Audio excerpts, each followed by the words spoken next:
সাউবান রাদিয়াল্লাহু আনহু হাদিসের বর্ণনাকারী সাহাবী, তিনি বলেছেন, আল্লাহর নবী বলেছেন, ইসাবাতান মিন উম্মতি আহরাজাহুমাল্লাহু মিনান নার, আমার উম্মতের দুটি দলকে আল্লাহ তাআলা জাহান্নাম থেকে মুক্তি দিয়েছেন, তাদের জন্য আল্লাহ তাআলা জান্নাত ওয়াজিব করে দিয়েছেন।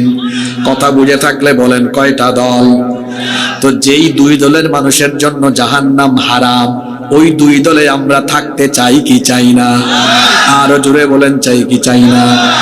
দেখি তো এবার হাদিসটা শুনে দেখি ওই দুই দলে যাওয়ার আমাদের সুযোগ আছে কিনা। এক নাম্বার, আল্লাহর নবী বলেছেন, ইসাবাতুন তাগজুল হিন্দ, আমার উম্মতের যারা হিন্দুস্তানের বিরুদ্ধে যুদ্ধ করবে, আল্লাহ তাআলা এদের জন্য জাহান্নামের আগুন হারাম করে দিয়েছে। হাদিসটার কথা আবার বলি, ইসাবাতুন তাগজুল হিন্দ, আমার উম্মতের যে সকল লোকেরা, যে মুসলমান হিন্দুস্তানের যুদ্ধে অংশগ্রহণ করবে, তার জন্য আল্লাহ জাহান্নামের আগুন হারাম করে দিয়েছে। এই হাদিস কি বার্তা দেয়, কি মেসেজ দেয়, কি বার্তা দিল? ১৫০০ বছর আগের বলার কথা। তার মানে নবীজি জানতেন হিন্দুস্তানে একটা ভয়াবহ যুদ্ধ। তবে হিন্দুস্তানের সাথে মুসলমানদের যুদ্ধ এটা ১৫ হিজরিতে ওমর রাদিয়াল্লাহু আনহু থেকে শুরু হয়েছে ধারাবাহিকভাবে। ১৫, ৩৮, ৪৪, ৯২, ৪০২ এরকম বিভিন্ন হিজরিতে এই যুদ্ধগুলো সংগঠিত হয়েছে, পর্যায়ক্রমে হচ্ছে। এখনো যদি আবার হয়, এটা তো আমার জন্য বিরাট সুযোগ। আমরা আগে বলেছি, আমরা যুদ্ধ চাই, যুদ্ধ চাই না, কিন্তু ডিফেন্সিভ ভূমিকায় থেকে আক্রান্ত হয়ে গেলে ছাড় দিব না গো। আমরা জানি এই যুদ্ধ আসলে পবিত্র যুদ্ধ, এটা নবীজি বলেছেন, অংশগ্রহণ করলেই জাহান্নাম থেকে মুক্তি। তাহলে এই যুদ্ধে সিরাজগঞ্জ সহ বাংলাদেশের মানুষ কি ভীতু থাকবে না আনন্দের সাথে ঝাঁপিয়ে পড়বে? মোদী সরকারকে বলবো, যদি বাংলাদেশ দখল করার কোনো অপচেষ্টা চালাও, রসুলের হাদিস মাথায় আছে, ভয় ভীতি নিয়ে নয়, আনন্দের সাথে তোমাদেরকে এমন ভাবে মোকাবেলা করা হবে। ইউনূস সাহেব বলেছেন 7 সিস্টার, আর আমি কুরআন হাদিস দিয়ে গাজওয়াতুল হিন্দের কথা স্মরণ করিয়ে দিয়ে বললাম, শুধু 7 সিস্টার নয়, ভারতের মানচিত্রকে আমরা টুকরা টুকরা করে দিল্লিতে ইসলামের পতাকা উড়িয়ে দেব।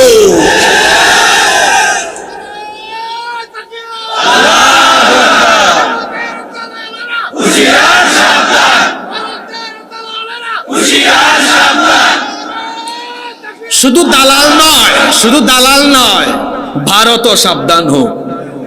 কারণ গাজওয়াতুল, সবাই বলেন গাজওয়াতুল হিন্দুস্তানের সাথে যে যুদ্ধ হবে, এই যুদ্ধকে আমরা ভয় করি না। আরে আমরা ভয় করব কেন?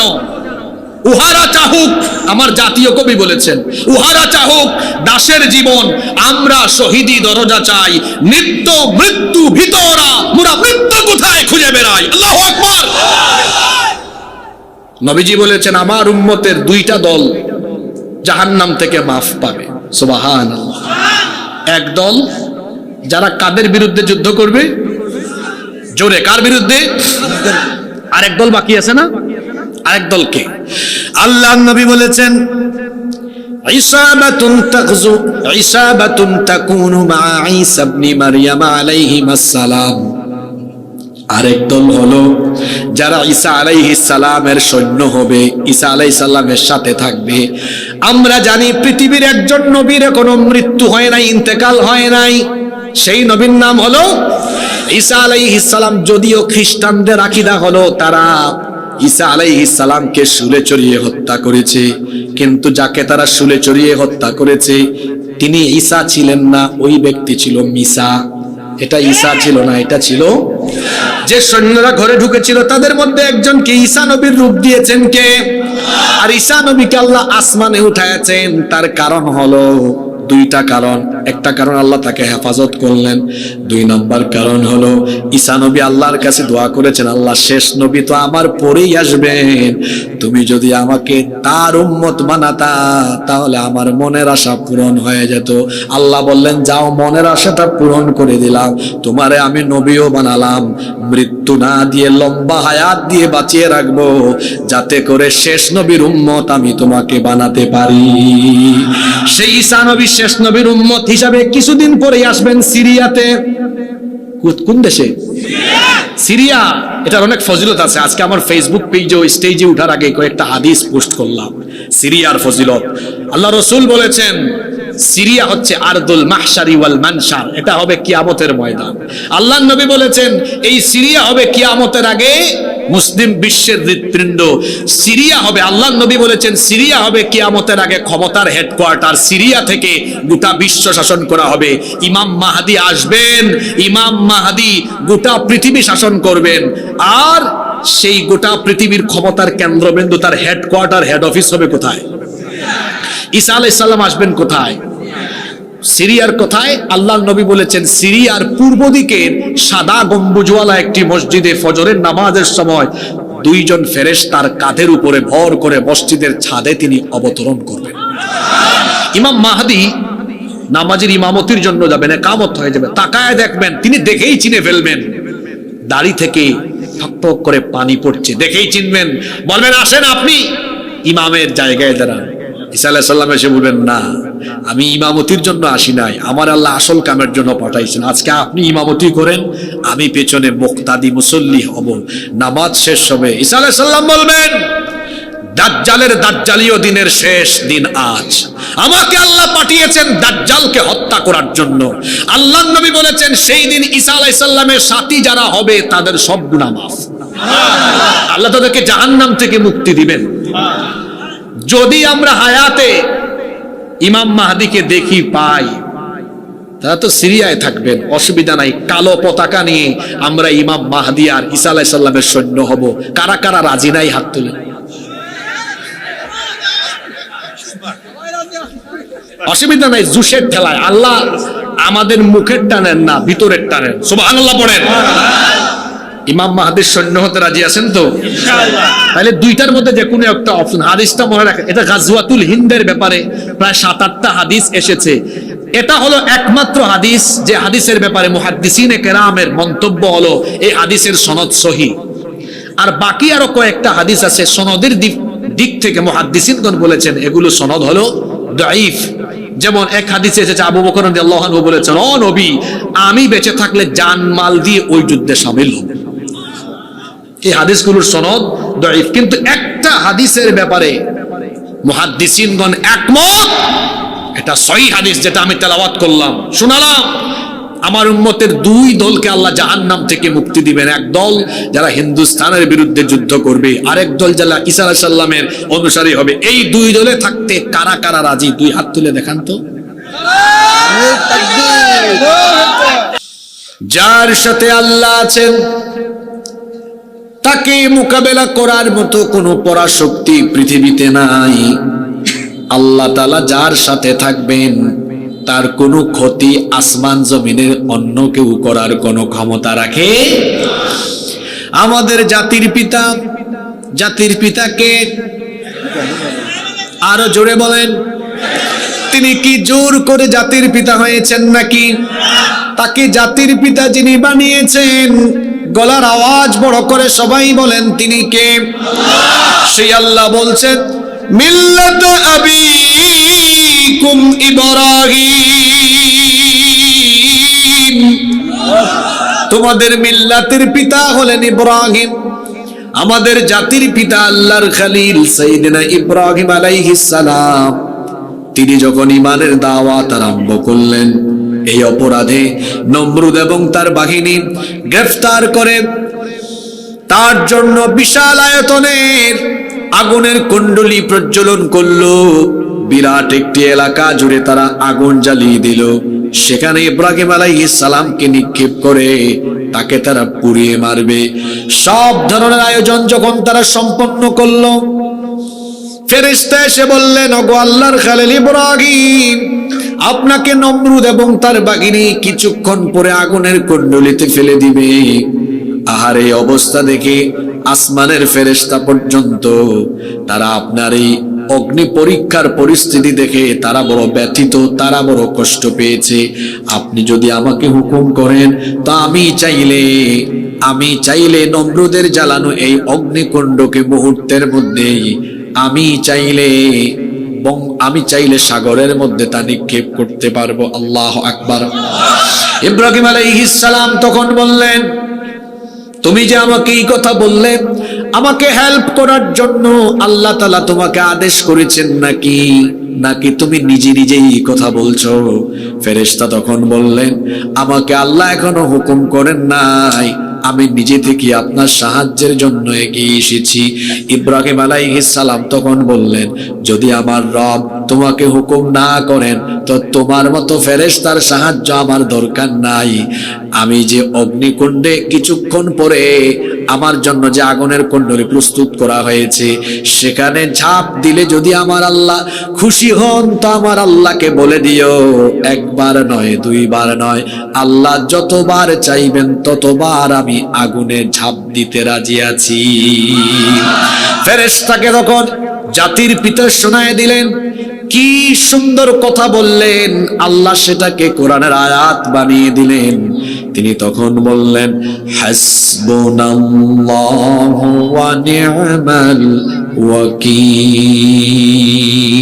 হাসবুনাল্লাহ, আমার জন্য আল্লাহ যথেষ্ট, ওয়া নি'মাল ওয়াকিল, তিনি আমার অভিভাবক, আমার তোমার সাহায্যের দরকার নাই, আমার জন্য আমার আল্লাহ যথেষ্ট। সুবহানাল্লাহ। আল্লাহ তাআলা বললেন, ও আমার খালিল ইব্রাহিম, আমি তো এটাই দেখতে চেয়েছিলাম, এই আগুনের পরীক্ষায় অবতীর্ণ হয়ে আমার উপস্থিতি, আমি যে তোমার সাথে আছি এটা তুমি ফিল করতে পারো কিনা। কিন্তু এই কঠিন পরীক্ষায় তো তুমি উত্তীর্ণ হয়ে গেলে। তুমি নমরুদের অগ্নিকুণ্ডের সামনেও নমরুদের বিরাট বাহিনীকে এবং আগুনের কুণ্ডলীকে কোনো ভয়ই পেলে না, কারণ আমার উপরে তোমার ঈমান ছিল দৃঢ়, আমার উপরে তোমার অবিচলতা ছিল অত্যন্ত দৃঢ়। এই জন্য ইব্রাহিম খুশি হয়ে গেলাম, আমিও দেখব আজ নমরুদের আগুন তোমারে কেমনে জ্বালায়। আল্লাহ তাআলা সঙ্গে সঙ্গে আগুনকে হুকুম করলেন। সবাই একটু জোরে বলেন তো দেখি, আগুনের মালিক যিনি তিনি কি? সে আল্লাহ আগুনকে বললেন, ইয়া নারু কুনি বারদাও ওয়া সালামান আলা ইব্রাহিম। হে আগুন, তোমার স্বভাব হলো জ্বালিয়ে দেওয়া, পুড়িয়ে দেওয়া, ছারখার করে দেওয়া, কিন্তু আজ তুমি তোমার স্বভাবের বিপরীত কাজ করবে। আমার খলিল ইব্রাহিমকে যখন নমরুদ আর তার বাহিনী আগুনের কুণ্ডলীতে ফেলে দিবে, তুমি তোমার স্বভাব মতো আজকে আমার ইব্রাহিমকে জ্বালাবে না, পুড়াবে না, বরং আমার ইব্রাহিমের জন্য তুমি আজকে শান্তিদায়ক, আরামদায়ক হয়ে যাও। নমরুদ এবং তার বাহিনী জাতির পিতাকে আগুনের কুণ্ডলীতে ফেলে দিল। নমরুদ তার বাহিনী নিয়ে খুশিতে নাচতেছে, সে ভাবতেছে আমার দুশমন, আমার শত্রু ইব্রাহিম আজকে শেষ, তাকে আজ আগুনে জ্বালিয়ে পুড়িয়ে ছারখার করে দেওয়া হবে। সবাই যখন আনন্দে আত্মহারা, খুশিতে মাতোহারা, কিছুক্ষণ পরে এসে একজন নমরুদকে বলে, লিডার, অবস্থা কিন্তু বেশি ভালো না, খুশি হওয়ার কোনো কারণ নাই। নমরুদ বলল, কেন খুশি হব না? আজকে আমার জন্য খুশির দিন, আমার জন্য আনন্দের দিন। সে বলল, না লিডার, অত বেশি খুশির খবর না, আমরা ইব্রাহিমকে আগুনের কুণ্ডলীতে ফেলেছি, কিন্তু আগুনের পাওয়ার আজকে কমে গেছে, আগুন জ্বালাতে পারে না, পুরাতেও পারে না।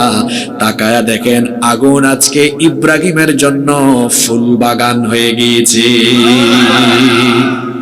নমরুদের জ্বালানো বিশাল অগ্নিকুণ্ড জাতির পিতার কোনো ক্ষতি সাধন করতে পারে নাই, কারণ জাতির পিতার সাথে যিনি ছিলেন, চিৎকার করে সবাই বলেন, তিনি কে?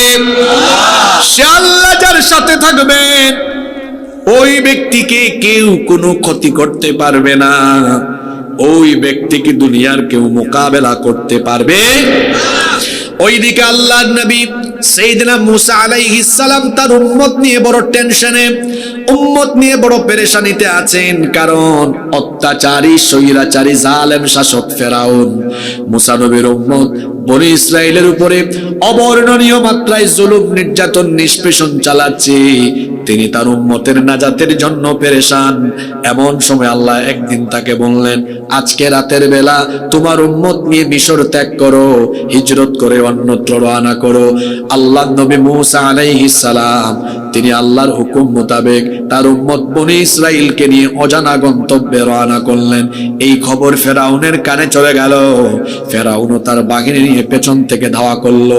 সারা রাত চলতে চলতে দিনের আলো যখন ফুটে উঠলো, মুসা নবী তার উম্মত নিয়ে এমন জায়গায় এখন সামনে যাওয়া যাচ্ছে না, কারণ সামনে লোহিত সাগর। কিছুক্ষণ সেখানে অবস্থান করার পরে পেছন দিকে তাকায় দেখলেন পিছনে ফেরাউনের বাহিনী। অধৈর্য এই উম্মত বনি ইসরাইল তখন মুসা নবীকে বলল, হে মুসা, কোথায় তুমি আমাদেরকে নিয়ে আসলে? এই বুঝি নাজাতের পথ? এটা তো নাজাতের পথ নয়, এটা হলো মরণের পথ। এখন সামনে গেলেও মরণ, পিছনে গেলেও মরণ, কোথায় যাব আমরা? তাকায় দেখো, আমাদের কারো হাতে কোনো তীর নাই, বল্লম নাই, তলোয়ার নাই, কোনো অস্ত্র নাই, কিছুই নাই। ওই দিকে দেখো ফেরাউনের বাহিনীর হাতে অস্ত্র শস্ত্রের অভাব নাই, তাদের সাথে সব আছে, আমাদের সাথে কিছুই নাই। কঠিন এই মুহূর্তে মুসা নবী এমন কথা তার উম্মতদেরকে বললেন, সেই কথা আল্লাহর এত ভালো লাগলো, আল্লাহ তার কথাটাকে কোরআনে কারিমে উঠায় দিলেন। মুসা নবী তখন বললেন, আমার উম্মত বনি ইসরাইল শোনো, কে বলেছে আমাদের সাথে কেউ নাই? অবশ্যই আমাদের সাথে এক শক্তিমান, মহা সর্বশক্তিমান সত্তা আছেন, তোমরা সেটা উপলব্ধি করতে পারছো না। মুসা নবী তখন উম্মতকে বললেন, কাল্লা ইন্না মাইয়া রাব্বি সায়াহদিন। কখনো নয়। ইন্না মাইয়া রাব্বি, কে বলেছে আমাদের সাথে কেউ নাই? নিশ্চয়ই আমাদের সাথে আমাদের রব আছেন, তিনি কে? সায়াহদিন, খুব তাড়াতাড়ি তিনি আমাদেরকে নাজাতের পথ দেখায় দিবেন।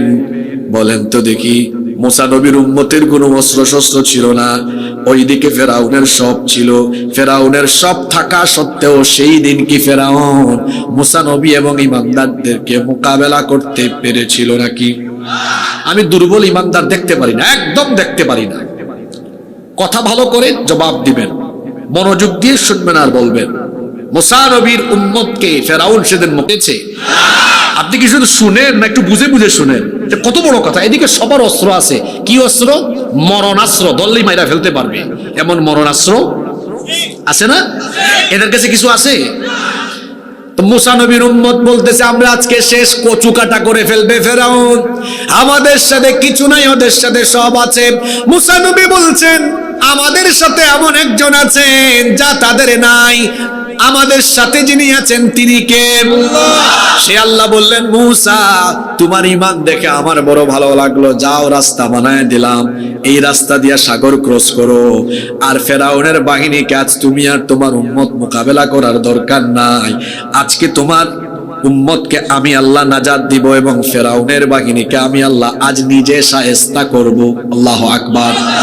সে আল্লাহ ফেরাউনের দল বলকে লোহিত সাগরে চুবায়া চুবায়া তাদেরকে আল্লাহ ধ্বংস করে দিয়েছেন। সেই আল্লাহর শক্তি, সে আল্লাহর ক্ষমতা এখনো আছে না নাই? তাহলে বোঝা গেল আল্লাহ যার সাথে আছেন তার ক্ষতি কেউ করতে পারে। আরো একটি ঘটনা শোনানোর পরে আমি এই আয়াতের গভীরে আপনাদেরকে নিয়ে প্রবেশ করব। অনেকে মনে করছেন, হুজুর আপনি আজকে এই আয়াত কেন আলোচনার জন্য নির্ধারণ করলেন? 5-7 মিনিট পরে বুঝবেন এই আয়াত কেন চুজ করেছি। আপনার ইমানের ব্যাটারি যে একেবারে কমতে কমতে ব্যাটারি যে ডাউন হয়ে গেছে, আজকের আয়াত আপনার ইমানের ব্যাটারিকে লুট করে দিবে ইনশাআল্লাহ। আল্লাহর নবী, আমাদের প্রিয় নবী রাহমাতাল লিল আলামিন মুহাম্মাদুর রাসূলুল্লাহ, সবাই আমার সাথে পড়েন সাল্লাল্লাহু আলাইহি ওয়াসাল্লাম। মক্কায় কাফের মুশরিকদের কঠিন জুলুম, নির্যাতন, নিষ্পেষণ এর সম্মুখীন যখন হয়ে গেলেন, আল্লাহর হুকুমে হিজরতের আদেশ পাওয়ার পরে তিনি এবার তার সফর সাথী আবু বকর সিদ্দিক রাদিয়াল্লাহু আনহুকে নিয়ে তিনি রাতের অন্ধকারে মক্কা ত্যাগ করলেন, হিজরতের উদ্দেশ্যে রওনা করলেন। পথ চলতে চলতে ফজরের ওয়াক্ত হয়ে যাচ্ছে, এমন সময় আবু বকর রাদিয়াল্লাহু আনহু বললেন, ওগো আল্লাহর হাবিব, দিন শুরু হতে চলেছে, যদি সূর্য উঠে যায় আর আমরা এভাবেই পথ চলতে থাকি, কাফেরদের নজর আমরা এড়াতে পারবো না, তারা ধরে ফেললে আমাদেরকে কঠিন শাস্তির সম্মুখীন করবে, চলেন আমরা এই গারে সূরে অবস্থান নেই। তারা তখন ফজরের ঠিক আগ মুহূর্তে গারে সূরের মধ্যে অবস্থান নিলেন। এত ছোট একটি গুহা, খুবই সংকীর্ণ। এই সংকীর্ণ গুহায় তারা যখন অবস্থান নিলেন, দিনের বেলা কাফিরের দল এই গুহার একেবারে কাছাকাছি চলে আসলো। আবু বকর রাদিয়াল্লাহু আনহু তিনি তখন বললেন, ওগো আল্লাহর নবী, মনে হয় আজ আমরা ধরা পড়ে গিয়েছি, কারণ এটা এত ছোট আর সংকীর্ণ গুহা। আমরা একটু মাথা উঁচু করে বসলে উপর থেকে দেখা যায়, কাছে আসলে পরে গুহার ভেতরে কে আছে তা বোঝা যায়। সম্ভবত কিছুক্ষণের মধ্যে আমরা ধরা পড়ে যাব। আমরা সংখ্যায় কম, তারা সংখ্যায় বেশি। ওদের কাছে অস্ত্র শস্ত্র সব আছে, আমাদের সাথে তো কিছুই নাই। আল্লাহ নবী তখন তার হিজরতের সাথী আবু বকর রাদিয়াল্লাহু আনহুকে এমন এক কথা বললেন, আল্লাহর এই কথাটা এত ভালো লাগলো, আল্লাহ এটাও কোরআনে কারিমে উঠাইয়া দিলেন। আল্লাহর নবী তখন আবু বকর রাদিয়াল্লাহু আনহুকে বললেন, আবু বকর, কে বলেছে আমরা দুইজন? কে বলেছে আমরা, আমাদের সাথে আর কেউ নাই, আমরা দুইজন নই, আমাদের সাথে আরো একজন আছেন। তিনি বলে দিলেন, লা তাহজান ইন্নাল্লাহা মা'ানা, ভয় পেও না, নিশ্চয়ই আমাদের সাথে আছেন কে? আল্লাহ। মহিলার মতো না, পুরুষ মানুষের মতো বলেন, আমাদের সাথে আছেন কে? আল্লাহ। তিনটা ঘটনা থেকে তিনটা আয়াত তেলাওয়াত করে কি বোঝাতে চাইলাম? ইব্রাহিম নবীর কাহিনী বললাম, আল্লাহ ছিলেন, আগুন পুরাইতে পারে নাই। মুসা নবীর কাহিনী বললাম, আল্লাহ ছিলেন, ফেরাউন মারতে পারে নাই, উল্টা মরেছে। নবীজির কাহিনীটা টান দিলাম, দুইজন ছিলেন, গুহায় অবস্থান নিয়েছেন, কাফিররা কাছে এসেছে, ধরতে পারে নাই, সাথে ছিলেন কে? আল্লাহ। সে আল্লাহ যার সাথে থাকবেন, সেই মুসলমানকে মোকাবেলা করার শক্তি দুনিয়ার কারোর মধ্যেই থাকবে না। বসেন, ওনারে বসান।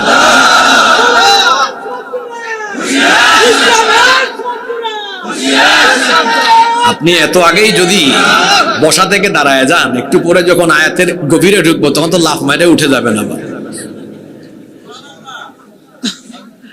আল্লাহ আমার ভাইকে কবুল করেন।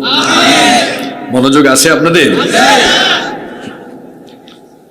সম্মানিত উপস্থিতি, আল্লাহ যার সাথে আছেন তার কোনো ভয় ভয় আছে?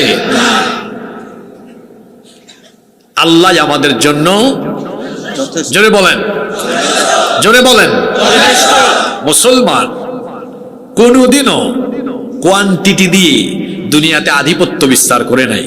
মুসলমান দুনিয়াতে আধিপত্য প্রভাব বিস্তার করেছে আর বিজয়ী হয়েছে তার কোয়ালিটি দিয়ে। কি দিয়ে? কোয়ালিটি দিয়ে। মুসলমান কোয়ালিটি দিয়ে যুগে যুগে বিজয়ী হয়েছে। কোয়ান্টিটি দিয়ে, সংখ্যা দিয়ে আধিপত্য বিস্তার করা যায় না। বক্কর সক্কর কোটি কোটি মানুষ দিয়ে আপনার কিছুই হবে না। কোয়ালিটিফুল কয়েক হাজার মানুষ দিয়ে আপনি যেটা করতে পারবেন। তাহলে বোঝা গেল কোয়ান্টিটি গুরুত্বপূর্ণ নয়, কোয়ালিটি গুরুত্বপূর্ণ। ব্যবসার ক্ষেত্রেও তাই। যদি কোয়ালিটিফুল প্রোডাক্ট হয়, দোকানে যদি পণ্য কম হয় বেচা কেনা বেশি হবে, আর কোয়ান্টিটি বেশি হয় কিন্তু আপনার পণ্য ভালো না, ব্যবসায় শুধু লস খাবেন। এই জন্য বিচক্ষণ ব্যবসায়ীরা কোয়ান্টিটির চাইতে কোয়ালিটিকে বেশি প্রায়োরিটি দেয়। পৃথিবীতে যুগে যুগে কালে কালে মুসলমানরা বিজয়ী হয়েছে ইমানের কোয়ালিটি দিয়ে, কোয়ান্টিটি দিয়ে নয়। আজকের দুইটা আয়াত সূরা আনফালের 64 আর 65, এই দুইটা আয়াত নাজিল হয়েছে বদর যুদ্ধের প্রাক্কালে। কথা বলেন তো দেখি, বদর যুদ্ধ ইসলামের প্রথম যুদ্ধ হিসাবে এটা কঠিন ছিল না সহজ ছিল? আস্তে বলবেন না, জোরে বলেন, কঠিন না সহজ? এই যুদ্ধটা এত কঠিন, একদিকে মুসলমান অন্যদিকে কাফের। আবার যুদ্ধের মাঠে যারা মুখামুখি তারা হলো নিজেরা রক্ত সম্পর্কের আপনজন। পরিস্থিতি ছিল এমন, ছেলে ইসলাম কবুল করেছে কিন্তু বাপ করে নাই। তাহলে বাপ আর বেটা একজন আরেকজনের মুখামুখি। দেখা গিয়েছে ভাই ইসলাম কবুল করেছে, আরেক ভাই কবুল করে নাই। বদরের ময়দানে এক ভাই আরেক ভাইয়ের উপরে তলোয়ার ফেলবে। আবার অবস্থা এমন হয়েছে, ভাতিজা কবুল করেছে, চাচা ইসলাম কবুল করে নাই। চাচা আর ভাতিজা মুখামুখি। আল্লাহ নবী বড় টেনশনে পড়ে গেলেন। আল্লাহ নবী চিন্তা করলেন, আজকে বদরের ময়দানে যদি রক্ত সম্পর্কের চেতনায় টান মারে তাহলে তো এই মুমিনরা রক্ত আত্মসম্পর্কের চেতনায় উদ্বেলিত হয়ে গেলে আজকে মুসলমানদের পরাজয় হয়ে যাবে। বুখারী শরীফের হাদিস। এই কথা বুঝতে পেরে মিকদাদ বিন আমর রাদিয়াল্লাহু আনহু একজন যুবক সাহাবী, তিনি দাঁড়িয়ে বললেন, ইমদি লিমা আরাকাল্লাহ, ও আল্লাহর নবী, আল্লাহ যেদিকে আদেশ করেছেন সেদিকে আমাদেরকে নিয়ে চলুন। ফানাহনু মাআক, অবশ্যই আমরা আপনার সাথে আছি। ওয়াল্লাহি, আল্লাহর কসম, লা নাকুলু লাকা কামা ক্বালাত বানু ইসরাঈল লিমূসা, বনি ইসরাঈলের লোকেরা মুসা নবীকে যা বলেছিল যুদ্ধের মাঠে, তারা তাদের নবীকে যা বলেছিল আমরা সেটা আপনাকে বলবো না। তারা তাদের নবীর সাথে যুদ্ধের মাঠে গিয়ে তারপরে তারা অস্ত্র শস্ত্র সংবরণ করে বলল, এই শত্রুদের সাথে আমরা যুদ্ধ করব না। ইযহাব আনতা ওয়া রাব্বুকা ফাকাতিলা ইন্না হাহুনা কাঈদুন, তুমি আর তোমার আল্লাহ দুইজন মিলে যুদ্ধ করো, আজ আমরা এখানে দর্শকের সারিতে থেকে দেখি। নাউজুবিল্লাহ। আমরা এমনটা বলবো না, বরং আমরা বলবো ইযহাব আনতা ওয়া রাব্বুকা ফাকাতিলা ইন্না মাআকুমা মুকাতিলুন, আপনি আর আপনার আল্লাহ আমাদেরকে লড়াইয়ের ময়দানে নিয়ে চলুন। যতক্ষণ আমরা বেঁচে থাকবো ততক্ষণ আমরা আল্লাহর পথে আজকে যুদ্ধ করব। আল্লাহর নবী খুশি হয়ে গেলেন, বললেন, ঠিক আছে, এই যদি তোমাদের মনের অবস্থা হয়, আজকে তোমাদের কোনো ভয় নাই, তোমাদের কোনো টেনশন নাই। মনে মনে ভাবছো তোমরা সংখ্যায় কম, ওরা সংখ্যায় বেশি, অসুবিধা নাই। সংখ্যায় কম থাকলেও বিজয়ী হওয়া যাবে যার সাহায্য আসলে। জোরে বলেন তিনি কি? সে আল্লাহ কত সুন্দর করে কোরআনে কারিমে স্মরণ করিয়ে দিচ্ছেন। কোরআনে কারিমের 3 নম্বর সূরা, সূরা আলে ইমরানের 123 নম্বর আয়াতে আল্লাহ তাআলা বলছেন, ওয়ালাকাদ নাসারাকুমুল্লাহু বিবাদরিন ওয়া আনতুম আযিল্লাহ ফাত্তাকুল্লাহা লাআল্লাকুম তাশকুরুন। আর অবশ্যই আল্লাহ তোমাদেরকে বদরে সাহায্য করেছেন যখন তোমরা ছিলে হীনবল, যখন তোমাদের সংখ্যা ছিল কম, তোমরা ছিলে মাত্র 313, তারা ছিল 1000। আর তোমাদের উভয়ের পরিস্থিতি এমন ছিল, এক গ্রুপের সব আছে আর এক গ্রুপের কিছু নাই। ভালো করে শোনেন, এক গ্রুপের 1000 সেনাবাহিনী, সবার ট্রেনিং আছে, প্রশিক্ষণ আছে, এরা প্রশিক্ষণ প্রাপ্ত, আর এরা প্রশিক্ষণ প্রাপ্ত নয়। কাফিরের দল, এদের কাছে উট বেশি, ঘোড়া বেশি, মুসলমানদের উটও কম, ঘোড়াও কম, কারণ তখন তো যুদ্ধের বাহনে ছিল উট এবং ঘোড়া। এইদিকে কাফিরের অস্ত্র শস্ত্র বেশি, আর মুসলমানদের অস্ত্র আছে কয়েকটা, তাও ভাঙাচোরা, আর বেশিরভাগের হাতে আছে গাছের ডাল, আর এদের কাছে হলো তীর, বল্লম, তলোয়ার।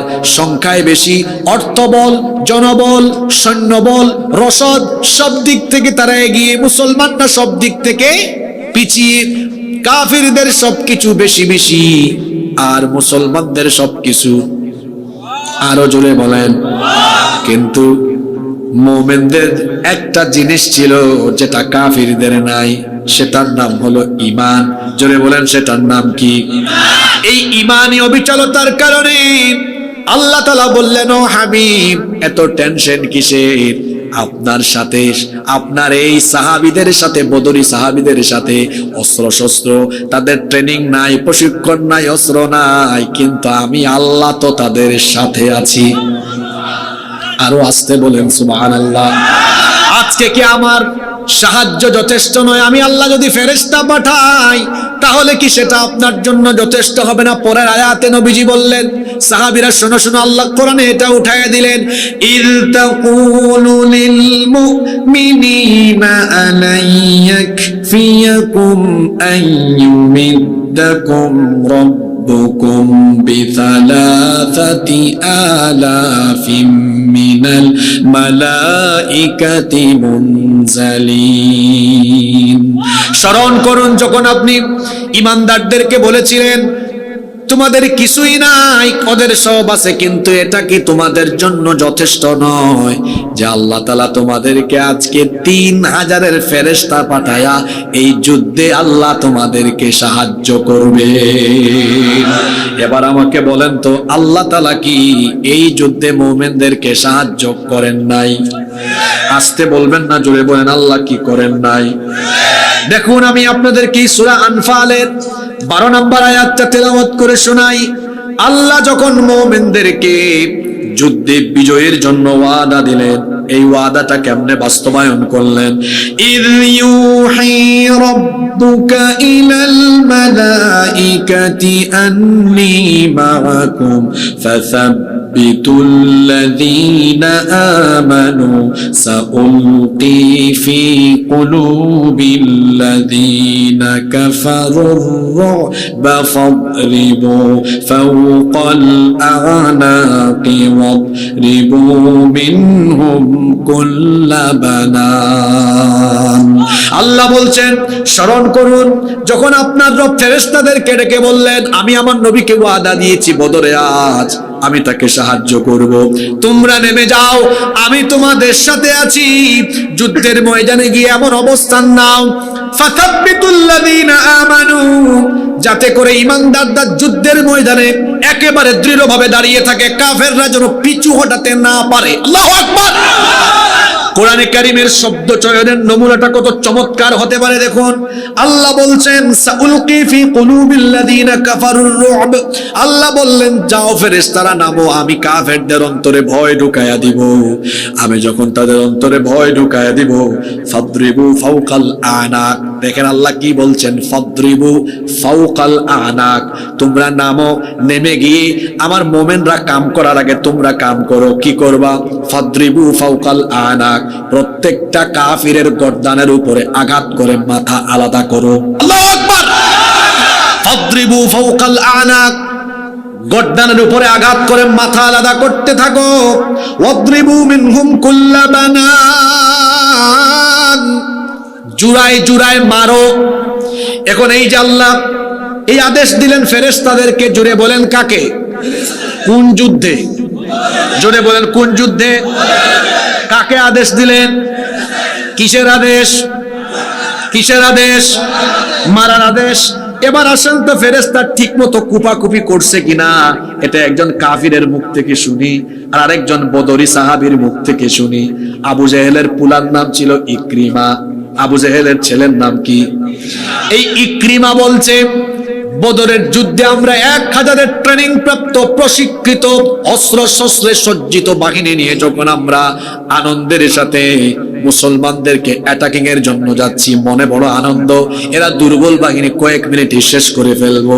কিন্তু আমরা যখনই তাদের কাছে ঘেঁষবার চেষ্টা করলাম, কাছে ঘেঁষার আগেই দেখলাম আমাদের নেতৃবৃন্দের শরীর থেকে মাথাটা কারা এসে জানি সাদা সাদা কাপড় পরিধান করে তুফানের মতো আলাদা করে দিচ্ছে। এই হলো আবু জেহেলের ছেলের বয়ান।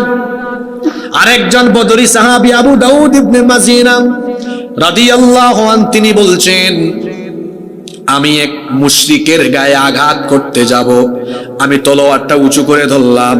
তলোয়ারটা উঁচু করে ধরা মাত্রই দেখলাম ওই কাফেরের শরীর থেকে মাথাটা কে জানি আলাদা করে দিল।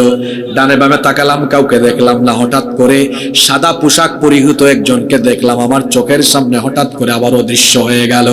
এইভাবে করে আল্লাহ তাআলা দুর্বল 313 জন মুমিন যারা ছিলেন ইমানের কোয়ালিটিতে ডেভেলপড, ইমানের কোয়ালিটিতে সমৃদ্ধ, ইমানের কোয়ালিটিতে সমৃদ্ধ থাকার কারণে কোয়ান্টিটিতে সমৃদ্ধ, প্রশিক্ষণে সমৃদ্ধ 1000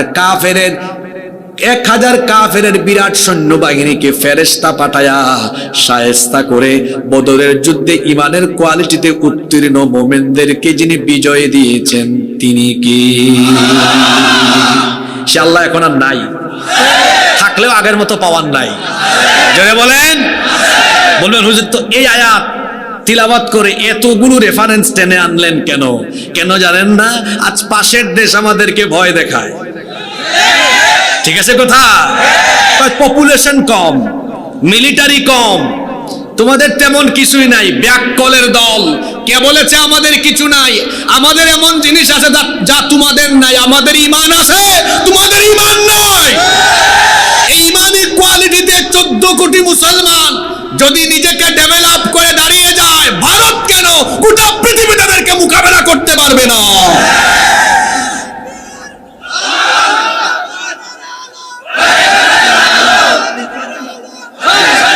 আমি চাইছিলাম আপনাদেরকে একবারের সুযোগ দিব না, দিব আর 10-15টা মিনিট অপেক্ষা করেন, দিব না। আমার বাকি কথাগুলো বলতে দিবেন না আমারে? আজকে আলোচনার জন্য আয়াত চুজ করলাম কয়টা, আমি এখনো একটার ভিতরে আছি। পরের আয়াত এত সাংঘাতিক, এই আয়াত আপনার ইমানের বেটা দিকে 10% থেকে মুহূর্তে 90% উঠাবে। কি বিশ্বাস হয়? আমি তো এখন প্রথমটাতে আছি, 64তে আছি। 65তে যখন যাব, আপনার ব্যাটারি দেখেন না এখন কিছু অ্যাডাপ্টার বের হইছে, কি বলে এটাকে, ফাস্ট চার্জিং। কি ফাস্ট চার্জিং বের হইছে না? তো এই আয়াতটাও এই কঠিন সময়ের জন্য আপনার ইমানকে ফাস্ট চার্জিং করে দিবে। জোরে বলেন ইনশাআল্লাহ। আগামীকালকে আবার কমিটিকে বলবেন না যে হুজুর থেকে আসছে রাজনৈতিক ওয়াজ করে গেছে। না, এটা রাজনৈতিক ওয়াজ না। আমি সব জায়গায় আমল আখলাকের বয়ান করি বেশি, কিন্তু পরিস্থিতি বুঝে কথা বলা এটাও বক্তৃতার একটা আর্ট। দেশে চলবে যুদ্ধ আর আপনি তখন নামাজে দাঁড়িয়ে থাকবেন। আপনার দেশের স্বাধীনতা সার্বভৌমত্বই যদি ঠিক না থাকে, আপনি নামাজ আদায় করবেন কিভাবে? দেশের স্বাধীনতার সার্বভৌমত্ব রক্ষা আর ইসলাম রক্ষায় কাজ করা মুসলমানের জন্য ফরজে আইন। এখানে হাসতেছে কারা? আসেন একটু মাইকের সামনে আসেন, একটু হাসাই আপনারে। কেউ কোনো কথা বললেন না, কেউ কোনো কথা বললেন না, নীরব থাকতে পারবেন তো? সিরাজগঞ্জের মানুষ তো বলো সিরাজ, এমনি আপনারা সূর্যের মতো আলোকোজ্জ্বল। এখান থেকে আভা কিরণ সারা বাংলাদেশে ছড়াবে ইনশাআল্লাহ। আল্লাহ সবাইকে কবুল করেন। যার সাথে আল্লাহ আছেন তার কোনো ক্ষতি কেউ করতে পারে।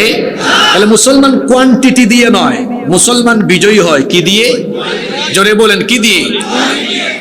এবার আমরা বললাম আল্লাহ আমাদের কোয়ালিটি থাকলে আমাদের পাওয়ার আপনি কেমনে বাড়াবেন, আমাদের শক্তি আপনি কতটুকু বৃদ্ধি করে দিবেন? আল্লাহ জবাবে বললেন শোনো। এবার আসেন পরের আয়াতে চলে যাই।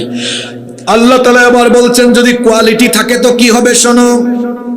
আল্লাহ তাআলা কত সুন্দর করে আমাদেরকে বলছেন ইয়া আইয়ুহান নাবিয়্যু হাল্লিযিল মুমিনিনা আলাল কিতাল। হে নবী, মুমিনদেরকে আপনি যুদ্ধের ব্যাপারে ইনকারেজ করেন। হাররিদ এই আরবি শব্দের অর্থ হলো ইনকারেজ করা, উদ্বুদ্ধ করা, উৎসাহিত করা। হে নবী, হাররিদুল মুমিনিনা আলাল কিতাল, মুমিনদেরকে যুদ্ধের ব্যাপারে, লড়াইয়ের ব্যাপারে আপনি উৎসাহিত করেন। কারণ যুদ্ধ কোনো ভয় ভীতির নাম নয়। মুসলমানরা যেন যুদ্ধের কথা শুনলে আনন্দিত হয়।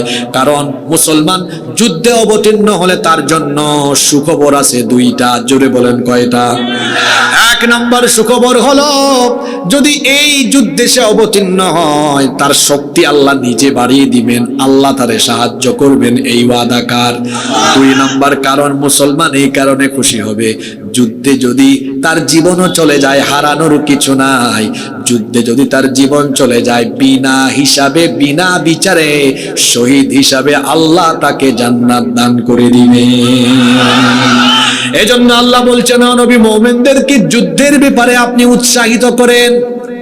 যদি 2024 সালে যদি কোরআন নাজিল হওয়ার কোন সিস্টেম থাকতো, তাহলে আমার মনে হয় আল্লাহ আয়াতটা এইভাবে নাজিল করতেন, যুদ্ধের কথা শুনলে ভয় পেও না, তোমরা উৎসাহিত হও, উদ্বুদ্ধ হও। তার কারণ হলো তোমাদের যদি ইমানি কোয়ালিটি থাকে, শক্তি আমি আল্লাহ কেমনে বাড়ায়া দিব শুনেন। ইয়াকুম মিনকুম 20 সাবিরুনা ইয়াগলিবু মিআতাইন। যদি যুদ্ধের ময়দানে অবিচল থাকা, দৃঢ় থাকা, তোমাদের সংখ্যা মাত্র 20 জন হয়, এমন শক্তি তোমাদেরকে আমি দিব 200 জনকে তোমরা 20 জন মোকাবেলা করতে পারবে। হ্যাঁ না, আলেম ওলামারা আছেন, খায়বার যুদ্ধের কথা জানেন না? আলী রাদিয়াল্লাহু আনহু একটা কি হাতে নিয়েছিলেন? কপাট। এই কপাটকে কয়েকজন লাগে আলগাইতে, অথচ নবীজি বললেন আজকে আল্লাহ খায়বারের বিজয় তোমার হাতে দিবেন। ওই দিন আল্লাহ তার শরীরে এত শক্তি দিয়েছেন, এক হাতে তলোয়ার আরেক হাতে কপাট নিয়ে একদম ঠিসঠাস। বুঝছেন তো? যুদ্ধ শেষ হওয়ার পরে আলী রাদিয়াল্লাহু আনহু ওই কপাট যখন আলগাইতে যাবেন, একটু আলগাইতে পারেন, তিনি শরম পাইছেন। মুসলমানরা কিভাবে যে মনে হয় এই বীরত্বের কথা মিথ্যা। আল্লাহর নবী বললেন এটা মিথ্যা নয়, যখন আমার আলী কাফেরদের মোকাবেলায় ঈমান নিয়ে দাঁড়িয়েছে, আল্লাহ তার শরীরে এই শক্তি দান করেছেন। জুলাই আগস্টে এত শক্তি এদেশের মানুষ কোথা থেকে পেয়েছে? এই শক্তির উৎস কি? কথা বলে না। চিন্তা করেন ব্যাপারটা, গুলি দাঁড়াইলেই গুলি করে, কথা বলাও যায় না, দাঁড়ালেই গুলি করে দেয়, ধরে নিয়ে আয়না ঘরে ঢুকায় দেয়। এরপরেও এদেশের ছাত্র জনতা বুক ভরা সাহস, ইমানি চেতনা আর দেশপ্রেম নিয়ে যখন দাঁড়িয়েছে, আল্লাহ তাদেরকে সাহায্য করেছেন। আমার দেশে কিছু ব্যাককল পাওয়া যায় এখন, আমি এদেরকে ব্যাককল বলি, মাস্টার মাইন্ড খুঁজে। কই উনি প্ল্যান মেকার, উনি মাস্টার মাইন্ড। কিসের মাস্টার মাইন্ড? এখানে সফলতা যার সাহায্যে এসেছে তিনি কে? জোরে বলেন, তিনি কে? আল্লাহ বলছেন ইমানি কোয়ালিটি নিয়ে যদি দাঁড়াও, 20 জনের গায়ে এত শক্তি দিব 200 জনকে মোকাবেলা করতে পারবে। মোল্লার কথা না, আল্লাহর কথা। বাড়িতে গিয়ে আজকে 64-65 নাম্বার আয়াত এভাবে খুলে তর্জমা সহ পড়বেন, ইমানের ব্যাটারিটারে চার্জ দিবেন ইনশাআল্লাহ। আয়াত কিন্তু শেষ না।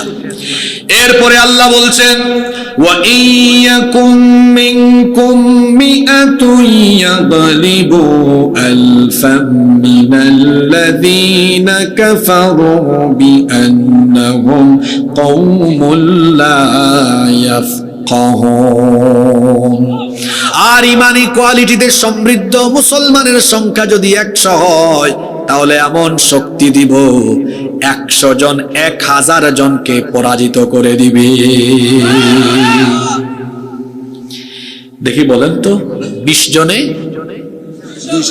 20 জনে এইদিকে মানুষ বেশি, বলেন 20 জনে 100 জনে ভাগ করলে একজনের ভাগে পড়ে কয়জন? বলেন একটা অঙ্ক করতেছি, কয়জন? এই হিসাবটা কি আমার নিজের মন গড়া না কোরআনের? যদি বলেন, তাহলে বাংলাদেশকে তারা যে হুমকি দেয় 14 কোটি 5 মিনিটে কভার করে ফেলবো, শেষ করে ফেলবো ব্যাককলের দল, এখানে 20 কোটি মানুষ আছে, 14 কোটি মুসলমান আছে, কিন্তু এক একজন মুসলমান ইমানি কোয়ালিটি নিয়ে দাঁড়ালে একজন থাকে না, একজন হয় 10 জন। তো 14 কোটিকে 10 দিয়ে গুণ করলে হয় কত? জোরে বলেন। তোদের জনসংখ্যা 130, এর মধ্যে 30 কোটি আমাদের জাত। জোরে বলেন কি? 30 গুণ 10 300 কোটি, আর এইদিকে 140 কোটি, 440 কোটি।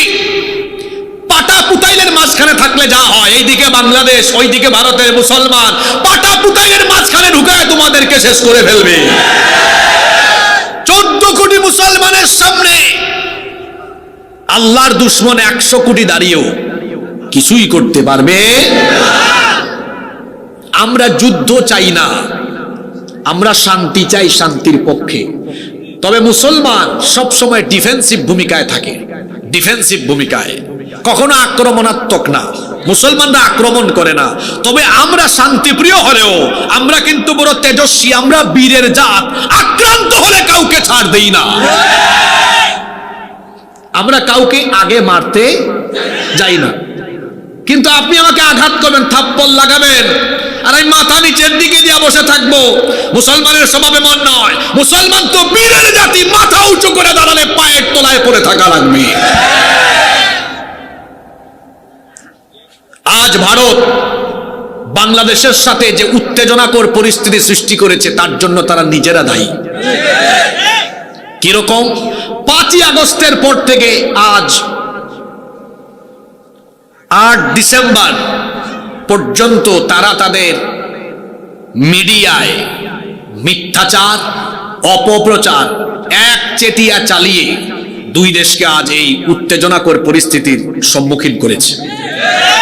5 আগস্টের পর থেকে তাদের মিডিয়ায় অপপ্রচার হয়েছে, বাংলাদেশে নাকি হিন্দুদের বাড়িঘর, অমুসলিমরা এখানে নাকি নির্যাতিত বাড়িঘর পুড়ায় দেওয়া হচ্ছে। এই কথাটা কি বাস্তবিক সত্য? বাস্তবতা হলো এদেশে হিন্দুরা সংখ্যা ধরে আছে। বরং বিপরীত চিত্র ভারতে, সেখানে মুসলমানরা সংখ্যালঘু হিসাবে অত্যন্ত নির্যাতিত অবস্থায় আছে। গুজরাটে, সিকিমে, হায়দ্রাবাদে, কাশ্মীরে আরএসএস এর গুন্ডারা আর উগ্রবাদী বিজেপি জঙ্গিরা কি করেছে তা আমাদের অজানা নয়। গত সপ্তাহে তো 4 জন ভাইকে মসজিদে তারা হত্যা করেছে। আমার দেশকে গৃহযুদ্ধের দিকে ঠেলে দেওয়ার জন্য তারা তাদের 5 গোলামদেরকে সাথে নিয়ে অসৎ উদ্দেশ্যে বিভিন্ন পরিকল্পনা করে এই বাংলাদেশকে অস্থিতিশীল করার সব ধরনের অপচেষ্টা করছে। কিন্তু আমরা ঐক্যবদ্ধ থাকলে তাদের প্রত্যেকটি কূটকৌশল এবং ষড়যন্ত্রকে আমরা ব্যর্থ করে দিব ইনশাআল্লাহ। সর্বশেষ, আপনারা আছেন না ঘুমাই গেছেন? আমি খুব জরুরি কিছু কথা বলবো, মনোযোগ থাকা লাগবে, থাকবে তো? আমি একটা হাদিস পড়বো, যে হাদিসটা নবীজি এই যে আজকের উত্তেজনাকর পরিস্থিতি, এই যুদ্ধাবস্থা, এটা 1500 বছর আগে ভবিষ্যৎবাণী করে গিয়েছেন মুহাম্মাদুর রাসূলুল্লাহ সাল্লাল্লাহু আলাইহি ওয়াসাল্লাম। একটু অপেক্ষা করে 2 মিনিট হাদিসটা পড়বো, তার আগে বলছি সর্বশেষ, ইসকন নামে এক উগ্রবাদী সংগঠন দিয়ে বাংলাদেশের পরিস্থিতিকে আজ কত জটিল করে ফেলা হয়েছে। ইসকন এর চিন্ময় কুমার দাস ব্রহ্মচারীর বক্তব্য ইউটিউবে আছে। আগের সরকারের আমলে সে কি বক্তব্য দিয়েছে আপনারা এটা শুনবেন। ভারতীয় আধিপত্যবাদ কায়েমে, ভারতীয় এজেন্ডা বাস্তবায়নে ইসকন কাজ করছে। ইসকন হলো একটি সন্ত্রাসী সংগঠন যা পৃথিবীর বেশ কয়েকটি দেশে নিষিদ্ধ। Malaysia, Singapore, Indonesia, Pakistan, Afghanistan, Uzbekistan, Kazakhstan, Turkmenistan, Saudi Arab সহ অনেকগুলো দেশে রাষ্ট্রীয়ভাবে এরা নিষিদ্ধ। কি কারণে নিষিদ্ধ? কারণ এদের কর্মকাণ্ডগুলো ধর্মভিত্তিক নয়, বরং এদের কর্মকাণ্ডগুলো উস্কানিমূলক।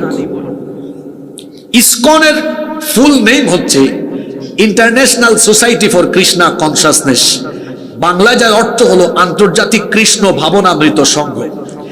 এর হেডকোয়ার্টার ভারতের পশ্চিমবঙ্গের নদিয়া জেলার মায়াপুরে, কিন্তু এই সংগঠন 1966 সালে প্রতিষ্ঠা হয়েছে মার্কিন যুক্তরাষ্ট্রের নিউ ইয়র্কে। আর এর প্রতিষ্ঠাতা হলো অভয়চরণ অরবিন্দ ভক্তি বেদান্ত স্বামী প্রভুপাদ। এর এত লম্বা নাম, তার নামের শেষে আসে প্রভুপাদ। তার প্রভুপাদের পাদ কেটে এই প্রভু অংশ তার অনুসারীদের অনেকে ধার করে ওই দিকে নিসবত করেছে, এজন্য তার অনুসারী অনেকের নামের শেষে প্রভু আছে। চিন্ময় জানেন না আপনারা? ওইখান থেকে এটা ধার করে আনা, কর্জ করে আনা, ওইদিকে নিসবত করেছে।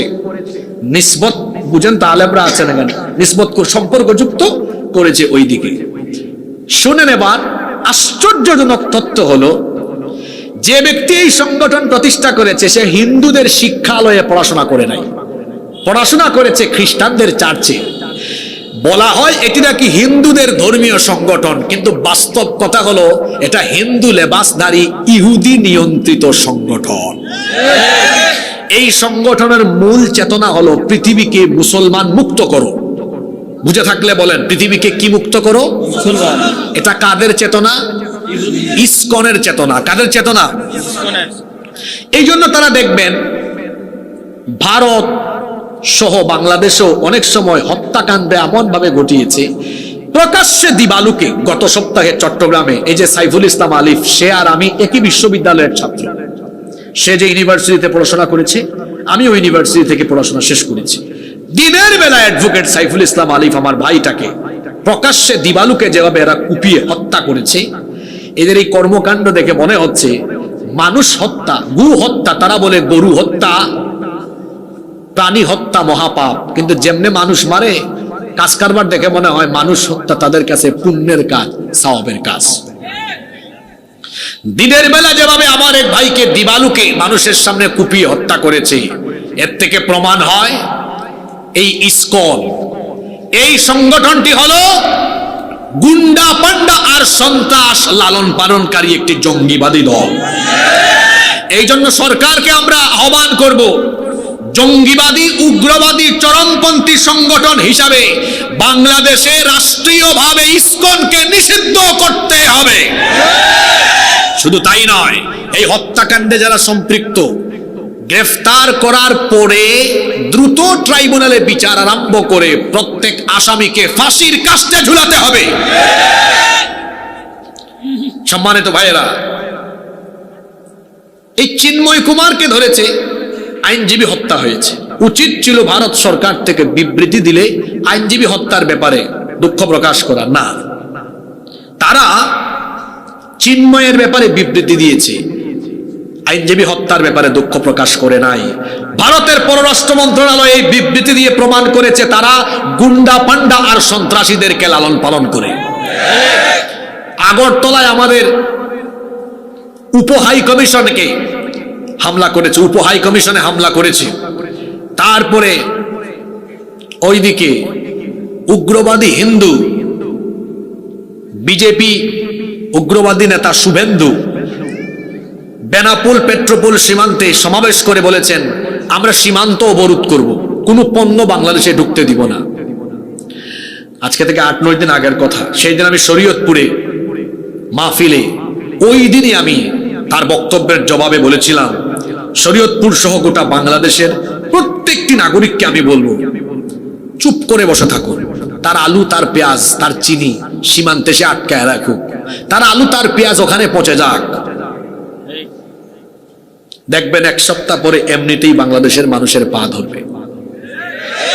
এই বক্তব্য দেওয়ার 7 দিন পরেই দেখেন নাই গত পরশুদিন সেখানে কি হচ্ছে, বাংলাদেশিদের জন্য পণ্য ছাড় দেওয়া হবে। ভারতের কলকাতার এক টিভি চ্যানেলের সাংবাদিক রাস্তায় একজনকে ধরেছে, সে বলেছে খুব কষ্ট হচ্ছে আমাদের, আধা পেট খেয়ে আছি গো।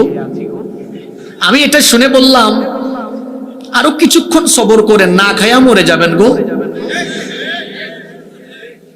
তাদের রপ্তানি বাণিজ্যের আয়ের বেশিরভাগ অংশ বাংলাদেশ থেকে যায়। যদি বাংলাদেশের মানুষ তোমাদের থেকে পণ্য না কিনে তোরা না খায়া মরে যাবি। এমনিতেই নাই টয়লেট। বিবিসি বলছে 60 কোটি মানুষ, ভারতের জনসংখ্যার 60 কোটি মানুষ খোলা জায়গায় পায়খানা করে। এটা বিবিসির রিপোর্ট। কত কোটি? আর মমতা ব্যানার্জি ওইদিকে বলছেন, দাঁড়ান আপনার নিয়ে একটু বলি, আপনি পাইচা গেছেন, আপনার দেশে আমাদের মতো হুজুর নাই, কারণ আমাদের দেশের হুজুররা কিন্তু সব অন্যায়ের প্রতিবাদ করে। বিবিসি বলেছে, বিবিসির প্রতিবেদনটা, হ্যাঁ, আপনি প্রায় 100 কোটি টাকার উপরে স্যানিটাইজেশন থেকে দুর্নীতি করেছেন। আপনার কলকাতার মানুষকে, আমি নিজে 2017 সালে একবার ওই যে দক্ষিণ 24 পরগনায় মাহফিলে গিয়েছি, বুঝছেন তো, রাতের বেলা মাহফিল শেষ করে মসজিদ পাশে ইস্তিনজা করে বাড়িতে ঢুকেছে। সকালবেলা ওই যে নেতাজি সুভাষচন্দ্র বসু এয়ারপোর্ট থেকে ফ্লাইট হবে ঢাকায়, তো আমি ওই বাড়িতে অবস্থান নিলাম। ফজরের আজানের সময় উঠছি, ওই বাড়ির ছেলে ও কলকাতা ইউনিভার্সিটিতে পড়ে, তারে বললাম আমাকে একটু ওয়াশরুমে নিয়ে যাও। তো সে বললো হুজুর আসেন, ঘর থেকে বাইর করলো। আমি ভাবলাম আমাদের দেশেও তো অনেক গ্রামে টয়লেট অনেকের বাড়ির বাহিরে থাকতে পারে এরকম, কিন্তু হে খালি আমার নিয়ে হাঁটে। আমি বলি ভাই কই যান? কই হুজুর যাচ্ছি তো। না জঙ্গলে না, শুনেন, যাইতে যাইতে হঠাৎ করে বলে হুজুর আমি দাঁড়ায় আছি, আপনি সুজাচ্ছ, আপনি যান ওখানে গিয়ে আপনি দেখবেন টয়লেট আছে। আমি ভাবছি সত্যি মনে হয় আছে। অনেকক্ষণ আগাইছি, আগায় দেখি কিছুই নাই।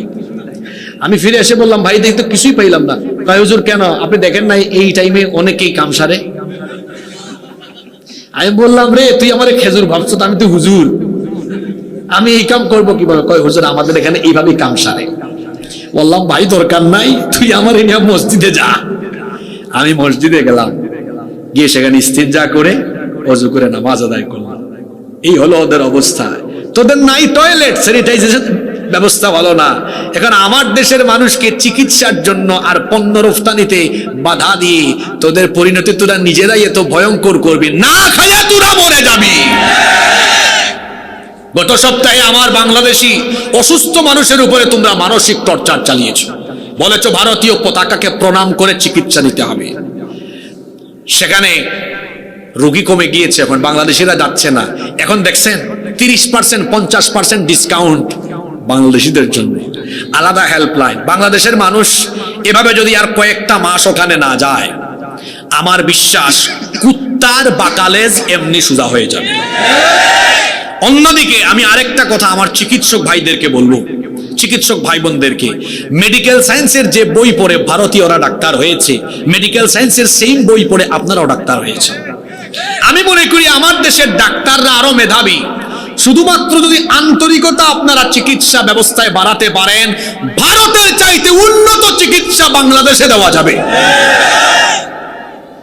আমি আমার চিকিৎসক ভাই বোনদেরকে অনুরোধ করব, আপনারা দেশপ্রেমে উদ্বুদ্ধ হয়ে মানবতার সেবায় নিজেদেরকে উদ্বুদ্ধ করুন, আল্লাহ তাদেরকে কবুল করেন। কষ্ট হচ্ছে আপনাদের? এবার আসি আসল কথায়। এই উত্তেজনাকর পরিস্থিতি ভারতের মিডিয়া তৈরি করে এখন তারা কি বলতেছে, এখন দেখবেন ওদের দেশের কিছু মিডিয়া আছে, এখানে দেখবেন সাংবাদিকরা ব্যাং যেমন লাফায় তারাও তেমনি খালি লাফায়।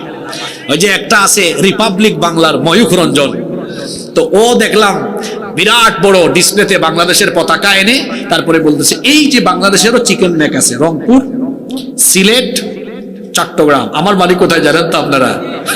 আমাদের সিলেটে মানুষ যারা সীমান্তে বসবাস করে, আমার বাড়িও মোটামুটি এক সীমান্তে পড়েছে, তো সিলেটের মানুষ একটু মজা করে হেসে দিয়ে বলেছে অসুবিধা নাই, আইয়া হামাও, আমরা রেডি আছি, আইলে বাদাম দেব।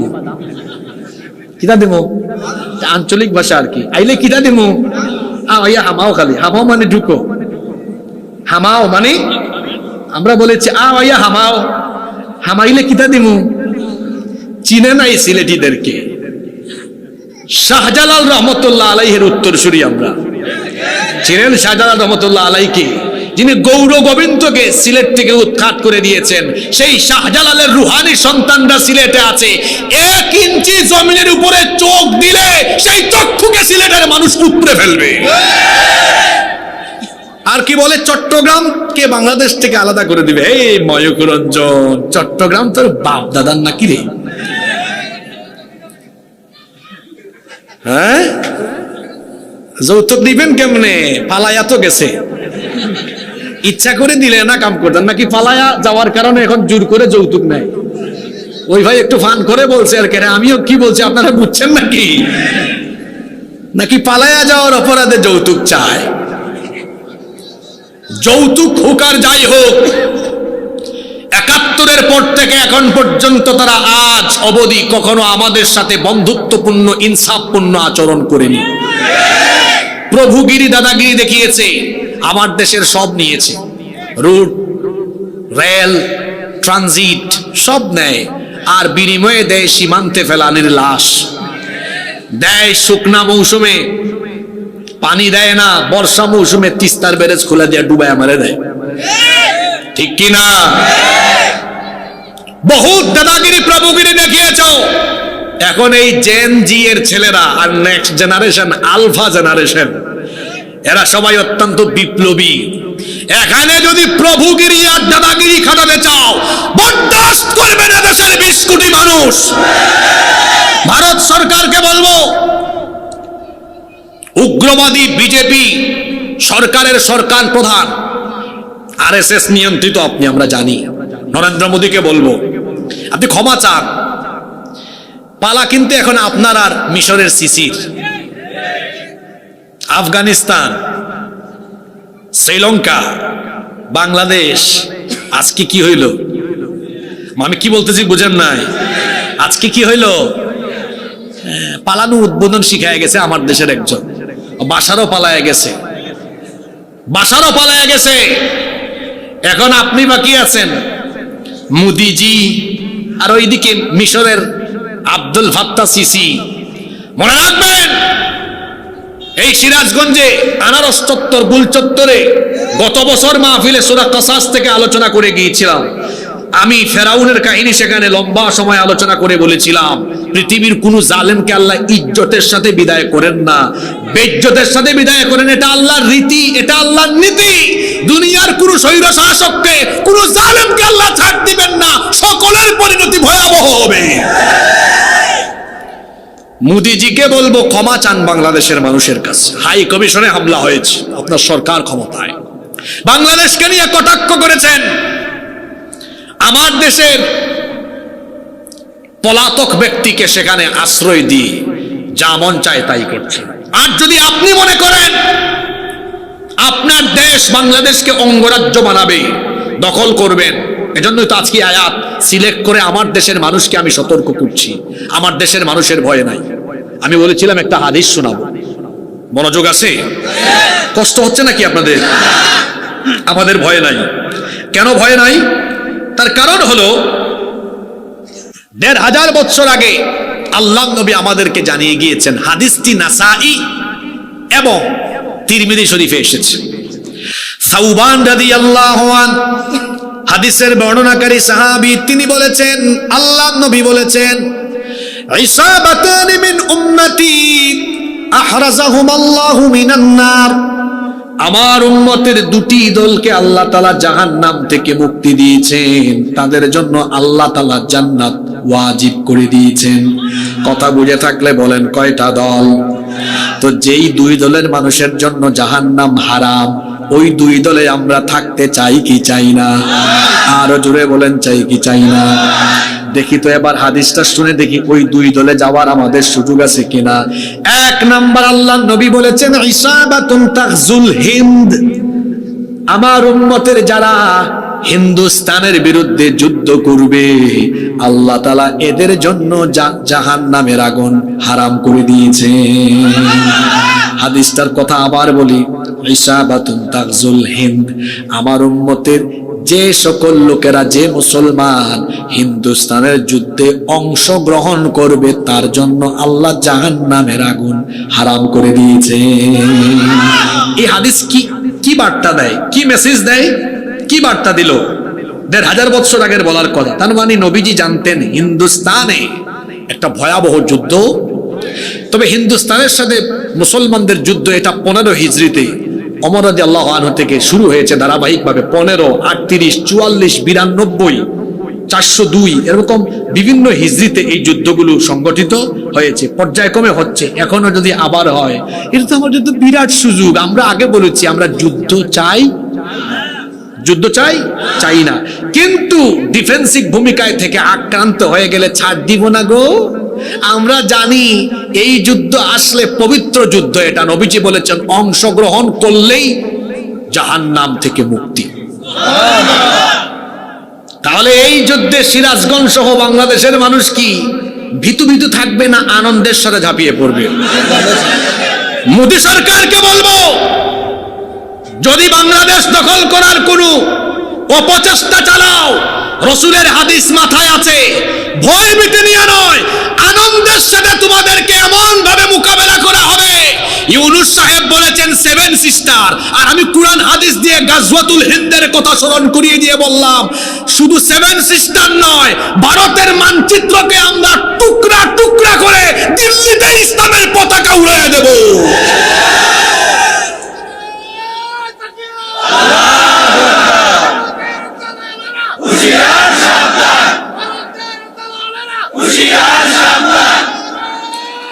শুধু দালাল নয়, শুধু দালাল নয়, ভারতও সাবধান হোক। কারণ গাজওয়াতুল, সবাই বলেন গাজওয়াতুল হিন্দুস্তানের সাথে যে যুদ্ধ হবে, এই যুদ্ধকে আমরা ভয় করি না। আরে আমরা ভয় করব কেন? উহারা চাহুক, আমার জাতীয় কবি বলেছেন, উহারা চাহুক দাসের জীবন, আমরা শহীদি দরজা চাই, নিত্য মৃত্যু ভিতরা, মোরা মৃত্যু কোথায় খুঁজে বেড়াই। আল্লাহু আকবার। নবীজি বলেছেন, আমার উম্মতের দুইটা দল জাহান্নাম থেকে মাফ পাবে। সুবহানাল্লাহ। এক দল যারা কাদের বিরুদ্ধে যুদ্ধ করবে? জোরে, কার বিরুদ্ধে? আরেক দল বাকি আছে না? আরেক দলকে আল্লাহ নবী বলেছেন, ইসাবাতুন তাকুনু মা ঈসা ইবনে মারইয়াম আলাইহিস সালাম, আরেক